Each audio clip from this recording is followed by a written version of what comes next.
और ये मामला NSCL घोटाले First से major arrest in the 5,600 crore commodities, declaring them as not fit and proper. निवेशकों को उनका पैसा कब और कैसे मिलेगा, ये सवाल अब भी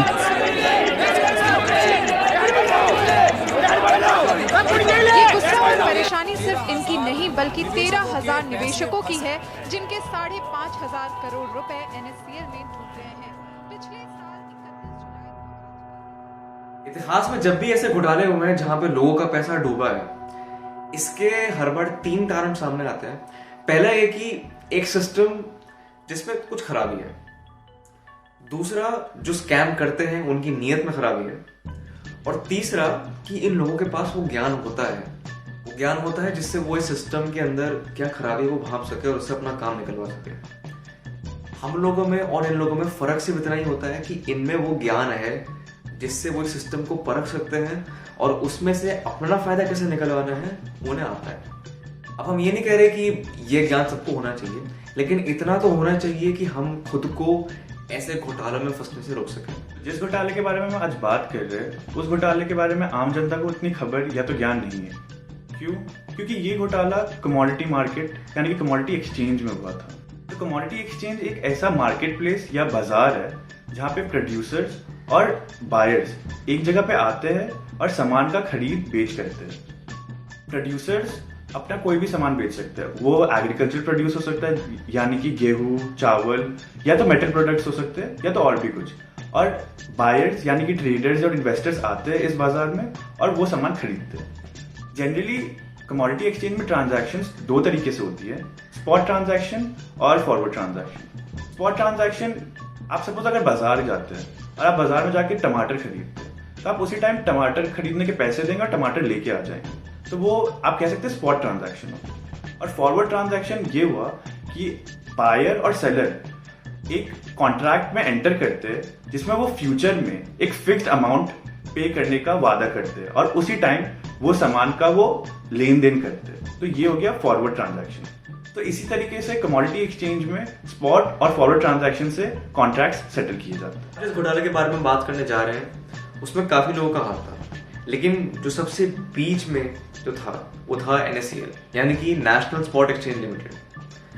अब भारत में एग्रीकल्चर प्रोड्यूस अगर आप ट्रेड करना चाहते हैं तो उसके 2 तरीके हैं, या तो आप फिजिकली जाके मंडी में खरीद लीजिए या फिर आप उसे इलेक्ट्रॉनिकली खरीद सकते हैं। इलेक्ट्रॉनिकली मतलब इंटरनेट से, कंप्यूटर से।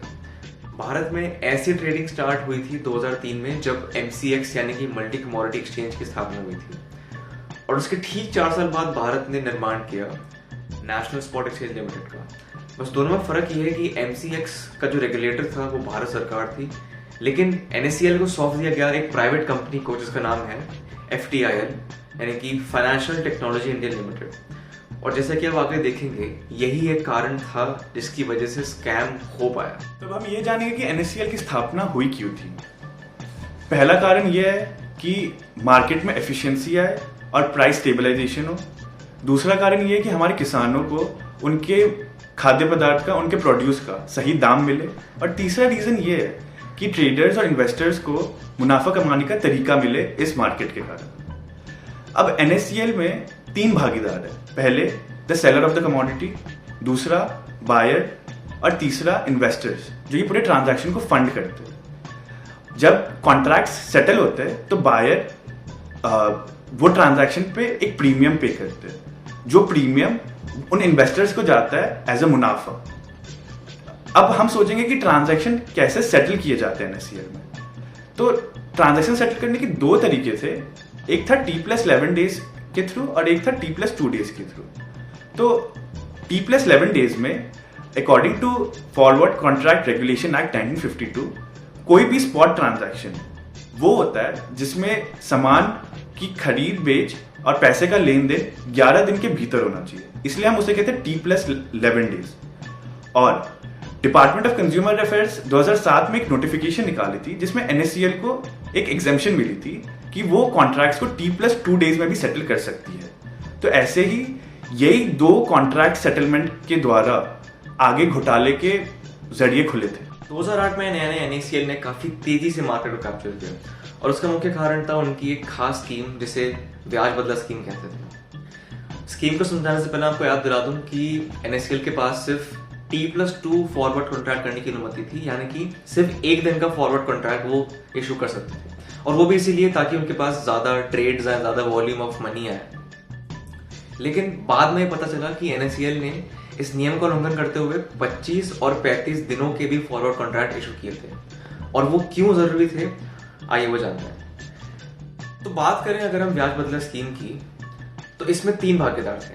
पहला स्टॉकिस्ट जो माल रखते थे अपने पास, यानी कि मिल ओनर्स, दूसरा एक्सचेंज, और तीसरा इन्वेस्टर्स या फिर ब्रोकर्स जो इन्वेस्टर्स का पैसा लगाते थे एक्सचेंज में। तो इसमें सबसे पहला स्टेप ये होता है कि जो स्टॉकिस्ट होते हैं, जो जिनके पास खुद की फैक्ट्रीज होती हैं, वो माल खरीदते हैं एक्सचेंज से और थ्रू मंडीज और अपने पास रखते हैं। दूसरा स्टेप, अब वो ये माल इन्वेस्टर्स को बेचते हैं। कैसे बेचते हैं? एक T+2 कॉन्ट्रैक्ट के द्वारा। यानी कि अगर आज की तारीख में मैं एक स्टॉकिस्ट हूं और मैं एक इन्वेस्टर को माल बेचता हूं, तो अगले 2 दिन में वो मुझे पैसे देंगे और मैं उन्हें माल दूंगा। लेकिन जो इस स्कीम को खास बनाती है वो ये बात है कि कभी भी स्टॉकिस्ट और ब्रोकर सिर्फ एक कॉन्ट्रैक्ट में एंटर नहीं करेंगे, वो साथ साथ 2 कॉन्ट्रैक्ट में एंटर करते हैं। तो अगर मैंने, यानी कि मैं स्टॉकिस्ट ने T+2 कॉन्ट्रैक्ट में उसको माल बेचा, मैं तभी एक T+35 या फिर T+25 के कॉन्ट्रैक्ट में भी एंटर करता हूं जिसमें मैं उससे माल खरीदा। यानी कि आज माल बेचा और 25 दिन बाद माल खरीद लिया, तो ब्रोकर को मैं बस सिर्फ 1 महीने के लिए उस माल का मालिक बनने दे रहा हूं। अब इससे फायदा क्या हो रहा है? तो देखिए, मान लीजिए मैंने T+2 कॉन्ट्रैक्ट को इशू किया और मैंने 100 रुपए में माल बेचा ब्रोकर को, और T+35 कॉन्ट्रैक्ट मैंने इशू किया जिसमें मैं 105 में उनसे माल वापस ले रहा हूं। तो उनको 5 रुपए का बेनिफिट हो गया मंथ के एंड तक, और मेरे को यानी कि स्टॉकिस्ट को 100 रुपए मिल गए मंथ के शुरू में ही, जो मुझे बाद में लौटाना है। लेकिन उस मंथ के बीच में जो टाइम है, मैं इन्वेस्ट करके पैसा कमा सकता हूं। तो इस ट्रांजैक्शन के through easily risk free return मिल रहा था 14 से 16% का, और दोनों पार्टीज को फायदा हो रहा था। तो हम ये देखेंगे कि NSCL की गलतियां कहां से स्टार्ट हुई। उनकी सबसे पहले गलती ये थी कि उन्होंने फॉरवर्ड कॉन्ट्रैक्ट्स जो T+2 डे में सेटल होने चाहिए थे, वो उन्होंने ज्यादा इशू करने लग गए, जैसे कि T+25 डेज के लिए, T+36 डेज, 35 डेज के। सबसे पहली गलती यहाँ थी। और दूसरी गलती ये थी कि उन्होंने कमोडिटी की शॉर्ट सेलिंग स्टार्ट कर दी। अब हम समझेंगे कि कमोडिटी की शॉर्ट सेलिंग क्या होती है। अगर आपके पास कोई एसेट ना हो या कमोडिटी ना हो, पर आप तभी भी उसे बेच रहे हो, तो उसे शॉर्ट सेलिंग कहेंगे कमोडिटी की।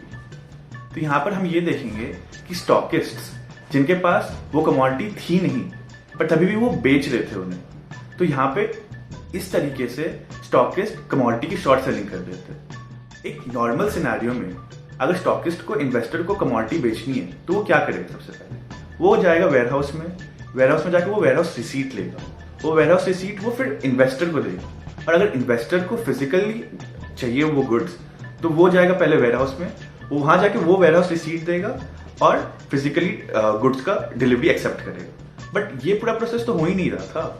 यहाँ पे ये सब स्किप होके बस पेपर में स्टॉकिस्ट्स इन्वेस्टर्स को दे रहे थे वेयरहाउस रिसीट, और अगर जब ये कॉन्ट्रैक्ट एक्सपायर होने का टाइम आता था तो इसे आगे बढ़ा दिया जाता था या तो इसे रोल ओवर कर दिया जाता था। तो ये पूरा साइकिल चल रहा था जहां पे स्टॉकिस्ट वेयरहाउस रिसीट दे रहे थे इन्वेस्टर्स को, और जब एक्सपायर होने का टाइम आता था तो ये रोल ओवर हो जाता था, और ये बस पेपर में ही हो रहा था। ना तो स्टॉकिस्ट के पास वो कमोडिटी थी, ना तो इन्वेस्टर्स ने कभी वो कमोडिटी जाके फिजिकली डिलीवरी एक्सेप्ट की। तो बाद में इस तक सामने आया कि कुल मिलाकर सिर्फ 24 ऐसे स्टॉकिस्ट और ऐसे प्लांटर्स थे जो पूरा स्कैम चला रहे थे, और ये स्कीम इतनी तेजी से मार्केट में फैली कि कुल मिलाकर 10,000 इन्वेस्टर्स इस चपेट में आ गए। और क्यों ना आते, उन्हें सिर्फ अपना फायदा दिख रहा था। उनके लिए सिर्फ 35 दिनों में उन्हें guaranteed returns without any risk मिल रहे थे, तो कोई क्यों ना आता। बात बिगड़ने तब शुरू हुई जब इन्वेस्टर्स ने अपने माल की फिजिकल डिलीवरी मांगनी शुरू की कि हमने इतना माल खरीदा, हमारे पास कब आएगा। और जैसा आपको याद हो, माल तो कभी था ही नहीं, सारी डील्स सिर्फ पेपर पर साइन हो रही थी, कोई माल बेचने के लिए था ही नहीं। इसलिए जब NSCL जवाब नहीं दे पा रही थी, तब उन पे अटेंशन आया रेगुलेटरी अथॉरिटीज का, और मई 2011 को financial stability and development council ने यह सवाल उठाया कि NSCL के ऊपर कोई रेगुलेटरी अथॉरिटी क्यों नहीं है, ये अपने आप कैसे फंक्शन कर रही है। और इसीलिए फेब 2012 को डिपार्टमेंट ऑफ कंज्यूमर अफेयर्स ने फॉरवर्ड मार्केट कमीशन को उसका रेगुलेटरी अप्रूवल दे दिया कि अब से आप इसकी देखरेख करेंगे। और उसी मंथ FMC ने तुरंत सवाल उठाया कि आपकी 55 ट्रांजैक्शंस में फॉरवर्ड कॉन्ट्रैक्ट की ट्रेडिंग क्यों हो रही है, और NSCL के पास कोई जवाब नहीं था। इसीलिए अप्रैल 2012 को FMC ने एक शो कॉज नोटिस NSCL से मांगा, जिसमें वो अपनी ट्रेडिंग एक्टिविटीज की सारी डिटेल्स उन्हें देंगे। और फिर FMC ने उनका पूरा चिट्ठा खोल दिया कि इन्होंने फॉरवर्ड कॉन्ट्रैक्ट्स भी इशू किए थे, इन्होंने शॉर्ट सेलिंग भी की थी। और फाइनली अगस्त 2012 को गवर्नमेंट ने उन्हें एक ऑर्डर दे दिया कि अब से आप कोई कॉन्ट्रैक्ट इशू नहीं करेंगे, और आपके जितने भी आपने कॉन्ट्रैक्ट इशू अब तक किए हैं उनकी ड्यू डेट्स पे सारी डिलीवरी आप इनिशिएट कीजिए। और आपको फिर से आप दिला दूं, डिलीवरीज इनिशिएट करने के लिए पहले माल होना चाहिए, जो कभी इनके पास था ही नहीं। और कुल मिला के जो बिल आया NSCL के नाम पे वो था 5600 करोड़ का। FMC ने जब ये पता लगाया कि ये स्कैम या ये घोटाला 5600 करोड़ का था, तो इसने पूरे देश के ऊपर काफी बड़ा असर डाला। पर अब बात थी कि इसे कैसे सुलझाया जाए। तो FMC ने NSCL को एक ऑप्शन दिया, एक उपाय दिया कि या तो वो अगस्त 20, 2013 से अगले 20 हफ्ते तक 174 करोड़ रुपए पे करे, और उसके बाद अगले 10 हफ्ते तक 86 यानी 86 करोड़ रुपए पे करे। और NSCL ने ये एक्सेप्ट कर लिया। पर जब पहला पे आउट का टाइम आया या पहला रीपेमेंट का टाइम आया, तो 174 करोड़ में से उन्होंने बस 92 यानी कि 92 करोड़ रुपए वो पे कर पाए। और इसे देख के FMC ने भी यही सोचा, और गवर्नमेंट ने भी अब यही सोचा कि NSCL को आगे बढ़ाने की कोई मतलब नहीं है। और FMC ने ये घोषित कर दिया कि NSCL अब फिट एंड प्रॉपर नहीं है कमोडिटी मार्केट में डील करने के लिए या ई-सर्टिफिकेट्स इशू करने के लिए। ऐसे पता चलता है कि ये स्कैम कितना बड़ा था, कितने लोगों को इसने अफेक्ट किया, कितने लोगों तक ये पहुंचा। तो सवाल अब ये उठते हैं कि आखिर इस पूरे घोटाले में गलती थी किसकी? क्या गलती हमारी है कि हमें इतना नहीं पता कि हमें अपना पैसा कहाँ डालना चाहिए, या गलती उन स्कैम करने वालों की है? सच तो ये कि फर्क नहीं पड़ता। बात ये है कि पैसा गया है, पैसा डूबा है, पैसा वापस भी नहीं आया। तो हम इससे सीख ये ले सकते हैं कि हमें पता होना चाहिए कि हम अपना पैसा कहाँ डाल रहे हैं। अगर उस टाइम इन्वेस्टर्स ने सही मौके पर प्रूफ मांग लिया होता कि हमारा माल हमें एक बार दिखा दीजिए, फिर ही हम पैसा डालेंगे, तो शायद ये नौबत नहीं आती। इस स्कैम से काफी सवाल ये भी उठते हैं कि क्यों गवर्नमेंट ने एक ऐसा इंस्टीट्यूशन जिसमें पब्लिक का इतना पैसा जा रहा है प्राइवेट हाथों में थमा दिया, और क्यों कभी भी उसके ऊपर कोई रेगुलेटरी अथॉरिटी थी ही नहीं जो ऊपर से ध्यान रख रही है कि ये पब्लिक के पैसों का गलत इस्तेमाल तो नहीं कर रहे। वो सारा पैसा सिर्फ कुछ चंद हाथों में था और इतना वल्नरेबल था कि उनकी नियत के हिसाब से वो पैसा यूज हो रहा था, और जो हुआ वो आप भी देख सकते हैं।